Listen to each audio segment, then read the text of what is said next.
Hello student, this is Akanksha Sharma. You are watching my YouTube channel. और आज मैं आपके लिए एक न्यू टॉपिक लेके आई हूँ और ये आपका न्यू चैप्टर भी है, cash book special purpose book. ठीक है, तो आपको मैं स्टार्ट करती हूँ। पहले आप इसकी मैं थोड़ी सी आपको थ्योरी देना चाहती हूँ, जिससे कि आपको इसका इंट्रोडक्शन से पता चल जाए कि क्यों प्रिपेयर की जाती है कैश बुक। ठीक है स्टूडेंट, तो स्टार्ट करते हैं। Special purpose book cash book. Business transactions are numerous and it's became difficult to record all the transactions in one book of primary entry journal book। ठीक है, इसका मतलब क्या है, जो बिजनेस ट्रांजैक्शंस हैं वो बहुत सारी होती हैं और वो बहुत डिफ़िकल्ट होता है कि हम एक ही जर्नल बुक में किस तरीके सारी एंट्रीज़ को रिकॉर्ड करें। वो बहुत डिफ़िकल्ट हो जाता है कि सारी एंट्री, इतनी सारी ट्रांजैक्शंस डे टू डे होती हैं, तो वो आप किस तरीके से जर्नल बुक में रिकॉर्ड करेंगे, तो वो बहुत डिफ़िकल्ट है। उसके लिए आपको कुछ ना कुछ स्पेशल अलग से कोई ना कोई बुक तैयार करनी होगी, तो वही बुक ये है। तो स्टार्ट करते हैं आगे। The size of the business grow and the number of transactions become very large. जितना बिजनेस ज़्यादा होगा उतनी ही नंबर ऑफ ट्रांजेक्शन्स ज़्यादा होंगी। ठीक है, उतनी ही डील्स ज़्यादा होंगी। It is no longer to record all transaction in one journal only. और यही मैं बार उसमें भी यही लिखा है कि उसको ज़्यादा आप रिकॉर्ड नहीं कर सकते सारी ट्रांजेक्शन्स को। द जर्नल इज सब divided into A number of special journal. तो जर्नल को डिवाइड किया जाता है नंबर्स ऑफ स्पेशल जर्नल में, तो उसमें डिवाइड हो जाती हैं उसकी चीज़ों को, जितनी भी ट्रांजेक्शन्स हैं वो सब डिवाइड कर दी जाती हैं। These special journal are also known as day book, special book. इसी को क्या बोला जाता है, स्पेशल जर्नल पर्पस बुक बोला जाता है। इसी को day book, special purpose book, subsidiary books, books of original entry, prime entry, duty books, special purpose book, ये सारे नाम स्पेशल पर्पस बुक के हैं, जो जर्नल के साइड में प्रिपेयर की जाती है, क्योंकि जितनी ट्रांजेक्शन ज़्यादा होंगी जर्नल में रिकॉर्ड नहीं हो सकती। इन शॉर्ट में बस यही इसमें एक्सप्लेन किया गया है। तो ये आपको पता होना चाहिए कि स्पेशल पर्पस जो बुक है वो क्यों प्रिपेयर की जाती है, उसके डिफरेंट नेम्स कौन कौन से हैं। ठीक है, ये सारे नेम उसके हैं, एक बार आप रीड आउट कर लेंगे, आप इसको वीडियो को सुन लेंगे तो आपको काफ़ी समझ आ जाएगा।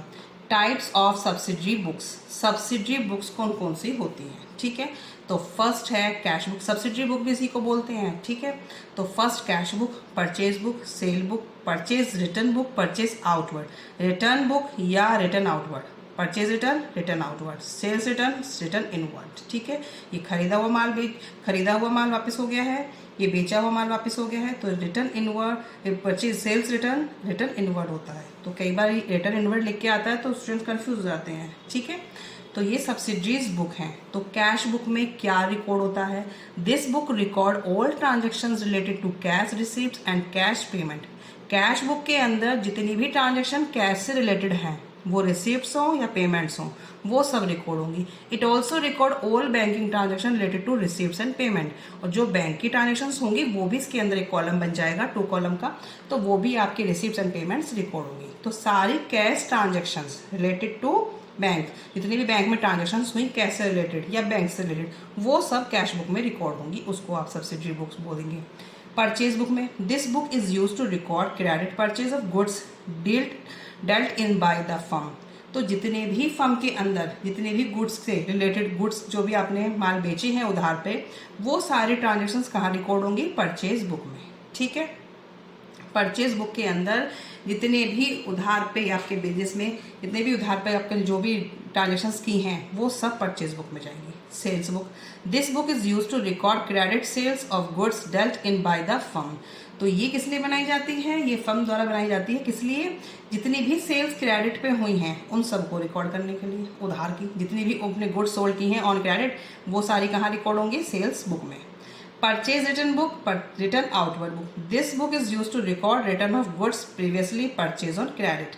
ठीक है, आपने उधार पे कोई सामान खरीदा था या गुड्स खरीदी थी और वो रिटर्न करनी है, तो उसके लिए स्पेशल अलग से बुक बनाई गई, परचेज रिटर्न बुक। ठीक है, sales return book, this book is use to record return of goods previously sold on credit to the customer. तो ये बुक किस लिए प्रिपेयर की जाती है, जो भी माल हमने उधार पे बेचा था वो वापस हो गया है, कस्टमर द्वारा वापस हो गया है, तो उसे क्या करना है, उसके लिए आप सेल्स रिटर्न बुक में ही रिकॉर्ड करेंगे। ठीक है, तो ये जो मेन आपकी जो बुक्स हैं, ये cash book, purchase book, sales books, purchase return book, sales return book, ये सारी सब्सिडरीज बुक्स हैं। तो आपको पता होना चाहिए हम बुक, ये कैश बुक के जो स्पेशल सब्सिडरी बुक्स क्यों प्रिपेयर करते हैं, टाइप्स कौन कौन से इसके हैं। ठीक है।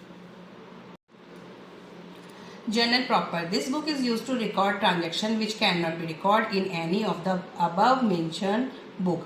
ये जो जर्नल प्रॉपर है ये कब बनाया जाएगा, जो कुछ ऐसी ट्रांजेक्शन्स होती हैं बिजनेस की जो हम किसी भी बुक्स में रिकॉर्ड नहीं करते हैं, वो सारी ट्रांजेक्शन जर्नल प्रॉपर में दिखाई जाएंगी, उसमें शो की जाएंगी। और जर्नल पेपर जो प्रिपेयर किया जाता है वो इसीलिए किया जाता है, कोई ट्रांजेक्शन है वो रिकॉर्ड नहीं की जाएंगी, like opening entry, closing entry, किसी का क्लोजिंग बैलेंस है तो वो एंट्रीज के लिए ये बनाया जाता है। इसके लिए मैं बाद में डिटेल में बताऊंगी, अभी बस मैंने ये बता दिया कि ये 6 पॉइंट है जर्नल प्रॉपर। और किस लिए प्रिपेयर किया जाता है, जिन ट्रांजेक्शन्स को कहीं रिकॉर्ड नहीं किया जाता उनके लिए जर्नल प्रॉपर है, ठीक है। अब आगे देखते हैं advantages subsidies books.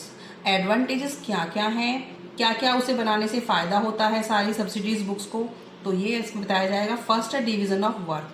When journal is subdivided and subsidiary books are maintained, then the accounting work can be divided among different person according to their ability. जब जर्नल से हम सबडिवाइडेड करके सब्सिडरी बुक्स मेंटेन करते हैं तो अकाउंटिंग वर्क डिवाइड हो जाता है डिफरेंट पर्सन्स, डिफरेंट वर्क जो था हमारा काम था वो डिफरेंट पर्सन्स को दिया जाता है और उनकी एबिलिटी की अकॉर्डिंग, जिसमें जो एबिलिटी है उसको उसी अकॉर्डिंग वो काम दिया जाएगा, काम आपका अच्छे से और जल्दी हो जाएगा, ठीक है। सेकंड है इंक्रीज एफिशिएंसी। इंक्रीज एफिशिएंसी का क्या मतलब है, सब्सिडरी बुक्स बनने से जब उनको उनकी एबिलिटी के अकॉर्डिंग काम मिलेगा तो काम करने की एफिशिएंसी बढ़ जाएगी, ठीक है, कार्यकुशलता बढ़ जाएगी, काम ज़्यादा अच्छे से होगा, ठीक है। अब ये है ना कि किसी को वो काम आता नहीं है उसको वो काम पकड़ा दिया, लेकिन ये वाला काम अब किस तरीके से होगा, जिसकी जितनी एबिलिटी है उसको वही काम दिया जाएगा तो काम करने की एफिशिएंसी बढ़ेगी, ठीक है। थर्ड पॉइंट है save time and efforts. Save time and efforts, जो हमने सब्सिडीज बुक्स प्रिपेयर की हैं इससे हमारा टाइम क्या होगा, सेव होगा, ठीक है student.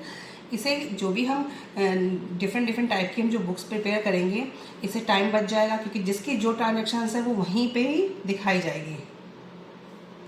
Various accounting process can be undertaken. जो बहुत सारी अकाउंटिंग जो प्रोसेस हैं can be undertaken simultaneously. Simultaneously का मतलब क्या होता है कि एक ही टाइम में, because of the use of number of books leading to completing the work timely. तो जो सारा काम है वो एक ही टाइम में अलग अलग बुकों में प्रिपेयर हो रहा है तो वो टाइम कंज्यूमिंग हो गया, टाइम बच गया आपका। क्योंकि क्या हो रहा था, पहले एक ही बुक में सब कुछ रिकॉर्ड करना था तो वो बहुत टफ हो जाता, लेकिन अब डिफरेंट बुकों में ये सारे आपको रिकॉर्डिंग करनी है तो काम जो है वो ज़्यादा होगा और कम टाइम में होगा, ठीक है। Availability of information. A separate book is prepared for recording transaction of a particular nature. Full information related to credit sale, purchase, cash receipts, etc. readily available at one place. वो कह रहे हैं कि इनको प्रिपेयर करने से आपको एक ही टाइम में, कम टाइम में, एक ही जगह पर सारी इन्फॉर्मेशन पढ़ने को मिल जाती है। जैसे कि आपको क्रेडिट सेल देखनी है, परचेज देखनी है, कैश रिसीप्ट्स देखनी है, तो सारी के सारे इन्फॉर्मेशन आपको वन प्लेस पे मिल जाएंगी, ओके। नेक्स्ट है लेस चांस ऑफ फ्रॉड। तो इसको प्रिपेयर करने से क्या होता है कि बहुत कम चांसेस होते हैं कोई भी छल कपट या फ्रॉड करने के। In case of subsidiary books there are less chances of committing fraud और the work is divided among various person. क्योंकि काम बहुत ज़्यादा डिवाइडेड हो जाता है, सब अलग अलग करते हैं तो सब अपना काम अच्छे से करना चाहते हैं, क्योंकि जिसको जो काम दिया गया वो उसी को काम को करके लेके आएगा तो वो काम अच्छा होने की उम्मीद होती है, तो इसमें लेस चांसेस ऑफ फ्रॉड है। फ्लेक्सिबल का मतलब है आप इसमें कुछ भी चेंजेस कर सकते हैं। It is not necessary for every business firm to use all the books. ये जरूरी नहीं है कि सारे जो बिजनेस हैं वो सारी बुक्स को प्रिपेयर करें। The number of books can be increase और decrease as per the requirement of a particular business. और कोई भी बुक्स आप इंक्रीज एंड डिक्रीज उसमें बढ़ा घटा सकते हैं जो भी उसकी वहाँ पे रिक्वायरमेंट होगी जिस बिजनेस की, ठीक है। जरूरी नहीं है कि सारी ही हमें बुक्स प्रिपेयर करनी है, ओके स्टूडेंट।